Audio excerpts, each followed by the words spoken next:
جب وہ آیا تو وہ شام کو مدینہ منورہ پہنچا۔ جبیر بن مطعم اس کا نام تھا۔ شام کا وقت تھا، مغرب کا وقت تھا، نبی کریم صلی اللہ علیہ وسلم مغرب کی نماز پڑھا رہے تھے اور یہی آیات تلاوت کر رہے تھے۔ وہ باہر کھڑا ہو گیا، سننے لگا، عرب تھا، عربی جانتا تھا، ان کو پتہ چل گیا کہ یہ آیات کا مفہوم کیا ہے۔ وہ جبیر بن مطعم بعد میں مسلمان ہو گئے رضی اللہ تعالیٰ عنہ۔ جو وہ خود بیان کرتے ہیں کہ جب نبی کریم صلی اللہ علیہ وسلم یہ آیات ناول کر رہے تھے جو میں نے ابھی تلاوت کی ہے کہ کیا تم خود پیدا ہو گئے ہو یا تم اپنے خالق خود ہو یا یہ کائنات تم نے خود پیدا کی ہے۔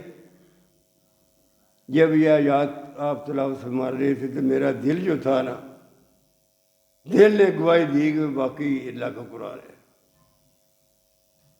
ایسے سوال ہیں کہ آدمی بالکل بھی بس ہو جاتا ہے، ان کا جواب نہیں دے سکتا۔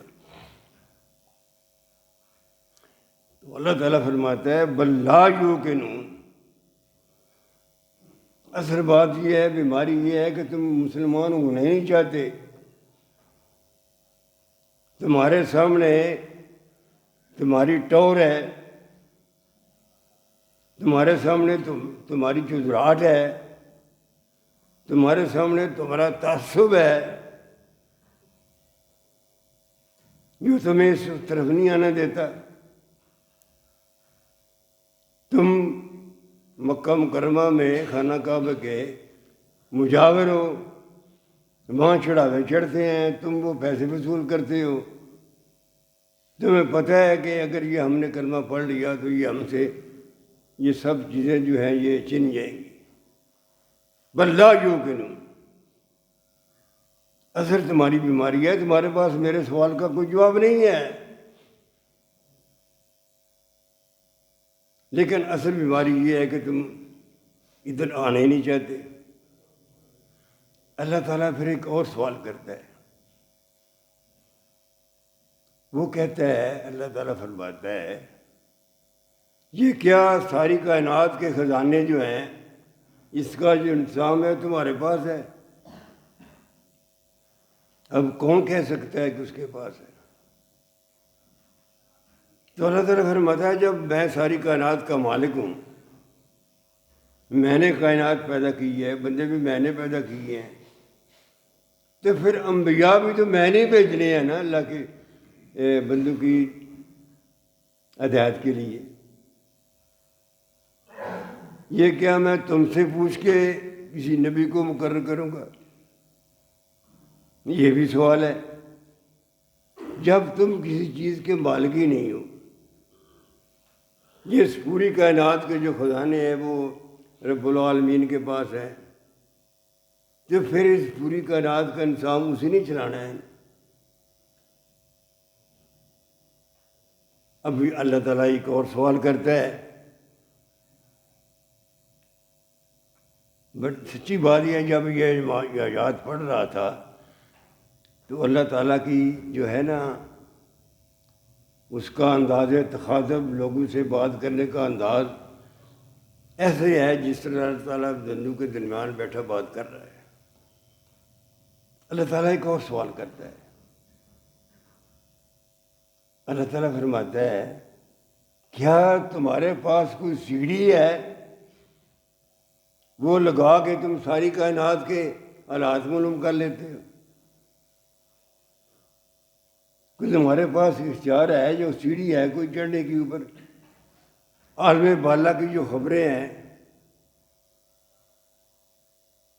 وہ معلوم کرنے کے لیے اس کائنات میں کیا کچھ ہو رہا ہے، کتنی وسیع کائنات ہے، اس میں فرشتے ہیں، بہت سے مخلوقات ہیں، تو کیا تمہارے پاس کوئی سیڑھی ہے کہ تم چڑھ کے اوپر ساری چیزیں معلوم کر لو گے؟ اب کون کہہ سکتا ہے کہ میرے پاس سیڑھی ہے؟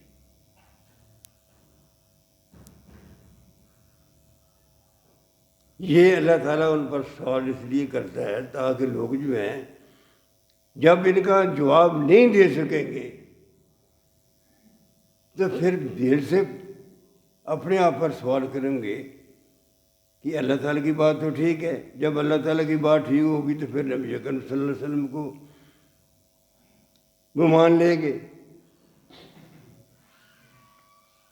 ایک اور بات، جب ہم سیرت صلی اللہ علیہ وسلم کا مطالعہ کرتے ہیں، قرآن پاک خود بڑا سیرت نگار ہے. نبی پاک صلی اللہ علیہ وسلم کی ساری زندگی کا قرآن آپ کی سیرت کو بیان کرتا ہے. جب ہم مطالعہ ہم کرتے ہیں تو ایک بات ہمارے ذہن میں آتی ہے کہ کن مشکلات کا سامنا کرنا پڑا رحمت اللہ عالمین کو. لوگوں کی بھلائی کی بات کر رہے ہیں، لوگوں کو پکڑ پڑ کے دوزخ کی آگ سے بچا رہے ہیں، کھینچ رہے ہیں، ان کی بات کر رہے ہیں، ان کے فائدے کی بات کر رہے ہیں. لیکن حیران کن بات یہ ہے، عجیب ہے انسانی نفسیات اور عجیب ہے انسان کا ذہن. سراسر فائدہ انسانوں کا، ان کے فائدے کی بات کر رہے ہیں. وہ آگے سے پتھر مارتے ہیں، باتیں کرتے ہیں، آپ کو تنگ کرتے ہیں. اور کتنا صبر ہوگا نبی اکرم صلی اللہ علیہ وسلم کا کہ دیکھو میں ان کی فائدے کی بات کر رہا ہوں، یہ میری بات ہی نہیں سنتے. ایسے بھی کرتے تھے کہ جب نبی اکرم صلی اللہ علیہ وسلم قرآن پاک کی تلاوت کرتے تھے تو وہ شور ڈالتے تھے تاکہ کسی کو سمجھ نہ آئے کہ آپ تلاوت کر رہے ہیں. میں کون کون سے واقعات بیان کروں گا، آپ سب جانتے ہیں. یہ انتہا ہے، میں جو واقعہ بیان کرنے لگا ہوں یہ انتہا ہے ان کے تعصب کی، ضد کی. ایک دفعہ آپ بیت اللہ شریف تشریف لے گئے. مکی زندگی میں بیت اللہ کیا تھا کہ مسلمان تو بیچارے الگ تھلگ ہو گئے، کچھ وقت مل جاتا تھا اللہ کو یاد کر لیتے تھے. وہاں تو کفار کا قبضہ تھا، جو کفار کے سردار تھے، جو بتوں کی پوجا کرتے تھے، وہ یوں سمجھے جس طرح دیہاتوں میں دارے ہوتے ہیں. تو سامنے ابو جہل آ گیا. نبی پاک صلی اللہ علیہ وسلم نے اپنی نماز شروع کر دی. ابو جہل جو بیٹھا ہوا تھا اس کے ساتھ اور آدمی بھی آ گئے. جب انگٹا لگ گیا، ابو جہل نے کہا کہ کون آدمی ہے جو جائے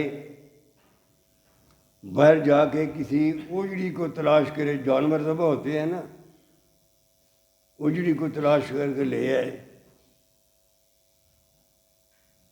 اور محمد صلی اللہ علیہ وسلم جب سجدہ کریں تو ان کے اوپر رکھ دیں. اللہ اکبر.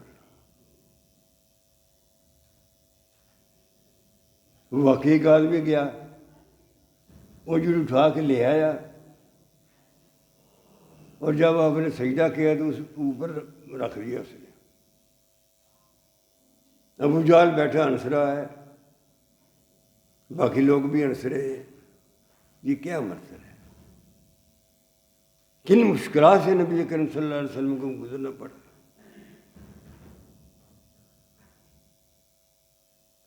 میں تو کہتا ہوں ہم ساری زندگی اس مصر انسانیت کا احسان نہیں اتار سکتے. ساری زندگی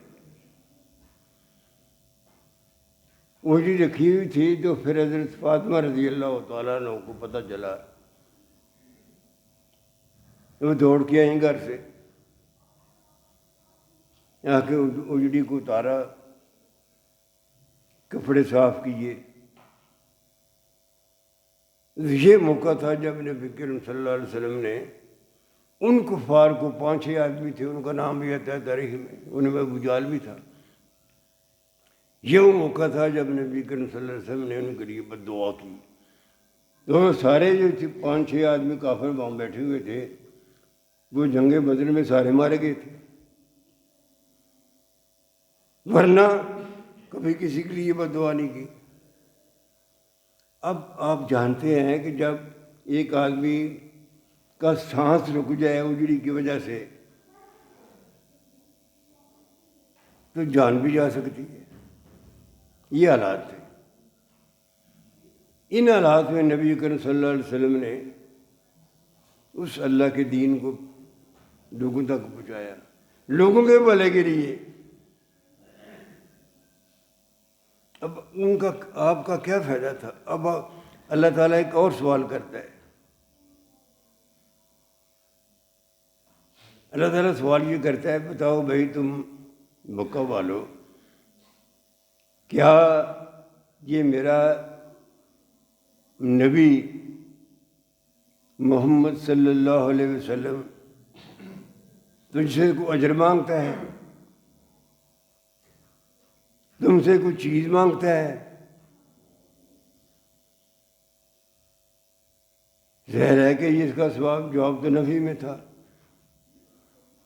جب یہ تمہارے بھلے کی بات کر رہا ہے، تمہارے فائدے کی بات کر رہا ہے، تم سے مانگ بھی کچھ نہیں رہا.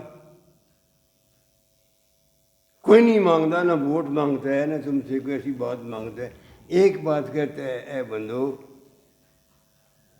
اس رب العالمین کے سامنے جھک جاؤ جس نے تمہیں اور مجھے پیدا کیا ہے. میں بھی اس کے سامنے دستے سوال دراز کرتا ہوں، تم بھی کرو. وہ اس کائنات کا مالک ہے. اس میں ایک سوال کے اندر ایک چھوٹی سی بات ہے. وہ چونکہ خود پیر بنے ہوئے تھے نا، کفار مکہ اس وقت مجاور تھے مکہ کے، چڑھاوے آتے تھے، لوگ آتے تھے، نظریں نیازیں دیتے تھے. یہ اس میں چھوٹی سی بات یہ ہے کہ جو تم پیر بنے ہوئے ہو، تم سے لوگوں سے نظر نیاز وصول کرتے ہو نا، تب تمہاری یہ پیری چلتی ہے. تو میرا نبی صلی اللہ علیہ وسلم تو کسی کی کوئی چیز نہیں آپ سے مانگتے. اور یہ سلسلہ جو ہے نا لوگوں سے پیسے مانگنے کا، کسی آستانے پہ جا کے دیکھیں جب وہ لوگ چڑھاوے چڑھاتے ہیں، قطعاً شرک ہے. یہ 100% شرک ہے. چڑھاوے اس لیے چڑھاتے ہیں نا کہ تقرب حاصل کیا جائے صاحب قبر کا، کہ میں یہاں پیسے رکھوں گا، صاحب قبر خوش ہو جائیں گے، میرے لیے دعا کریں گے. شریعت یہ کہتی ہے کہ صاحب قبر کو تو پتہ ہی نہیں ہے کون آیا تو کون گیا. تو میرا مطلب ہے آج بھی جو پیر خانے ہیں، نام نہاد پیر خانے، اور جو آستانے ہیں وہاں جو لوگ نظر نیاز چڑھاتے ہیں، وہ تو ایک کاروبار ہے نا. تو اللہ تعالیٰ یہ سوال کرتا ہے کہ اس قسم کی کوئی چیز، کیا یہ میرا پیغمبر صلی اللہ علیہ وسلم آپ سے کچھ مانگتا ہے، کوئی اجر مانگتا ہے؟ قرآن پاک میں بے شمار دفعہ سارے انبیاء نے یہ بات کی ہے. اپنے بڑے زمانے میں انبیاء نے یہ فرمایا ہے کہ لوگوں تم سے میں کچھ نہیں مانگتا، میرا اجر تو اللہ کے پاس ہے. میری بات تو سن لو نا. تو یہ سامعین کرام، میں ان آیات کے پڑھنے کے بعد جو میں نے شروع میں باتیں کی ہیں 2-4، کیونکہ اب بہت سے لوگ اور بھی آ گئے ہیں، میں پھر چاہتا ہوں کہ ان باتوں کو دہرا دوں. وہ یہ ہے کہ فلسفہ ہدایت کیا ہے؟ قرآن پاک سے فائدہ اٹھانے کا فلسفہ کیا ہے؟ قرآن پاک بھی آتا ہے نا کہ دلو بہی کثیرہ و یادی بھی کثیرہ. اکثر لوگ اس سے گمراہ ہوتے ہیں، اکثر لوگ اسے ہدایت پاتے ہیں. تو آدمی حیران رہ جاتا ہے، یہ ہدایت کی کتاب ہے، یہ گمراہی کی بات کیسی ہوگی؟ اس کا فلسفہ یہ ہے کہ ہدایت پانے کے لیے آدمی کی اپنی مرضی جب تک نہ ہو، ہدایت آدمی کو نہیں مل سکتی. جو خواہش کرے گا اللہ تعالیٰ اس کے دل کے دروازے کھول دے گا. ایک پہلا قدم بندے نہیں بڑھانا ہے. اللہ نے سب کچھ واضح کر دیا ہے، لیکن پہلا قدم جو ہے نا ہدایت کی طرف بندے نہیں بڑھانا ہے. اس خود نہیں ہوتا، جو بڑھاتا ہے اللہ تعالیٰ اس کو تھام لیتا ہے، اس کا ذہن کھل جاتا ہے، وہ غور کرتا ہے، پڑھتا ہے، آگے بڑھتا ہے، اللہ تعالیٰ اور ہدایت دیتا ہے. قرآن پاک جو ہے وہ اس کے لیے ہدایت کے راستے کھول دیتا ہے. وہ یہ سمجھتا ہے کہ ٹھیک ہے ہدایت تو اس طرح ہی ہے، دو کو دو تو میں نہیں کرنی ہے، صحیح راستے پر تو میں نہیں چلنا ہے، اس پر جو مشکلات ہیں کہ وہ میں نہیں برداشت کرنی ہے. یہ ہے جو یادی بھی کثیرہ. اب جو دلو بہی کثیرہ کا مطلب یہ بن جاتا ہے کہ جو آدمی وہ بات سنتا ہی نہیں، آگے قدم بڑھاتا ہی نہیں، خواہش کرتا ہی نہیں،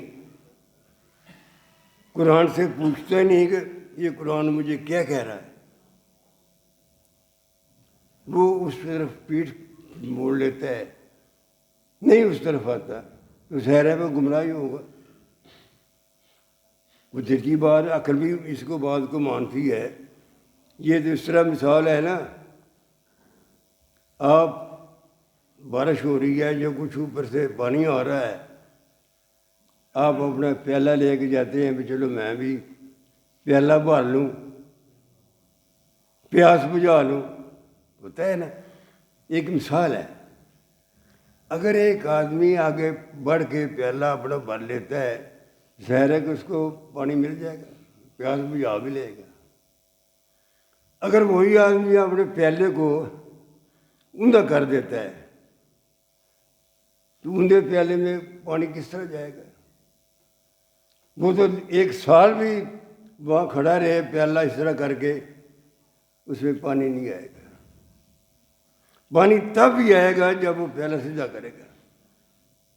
اس کا مطلب یہ ہے کہ یہ جو ہے نا دین اسلام کی طرف ہدایت حاصل کرنا، یہ آدمی کی اپنی کوشش سے ہوتا ہے. آگے بڑھنا پڑتا ہے، قدم اٹھانا پڑتا ہے. ہاں یہ بات اللہ کا وعدہ ہے کہ جو میری طرف آئے گا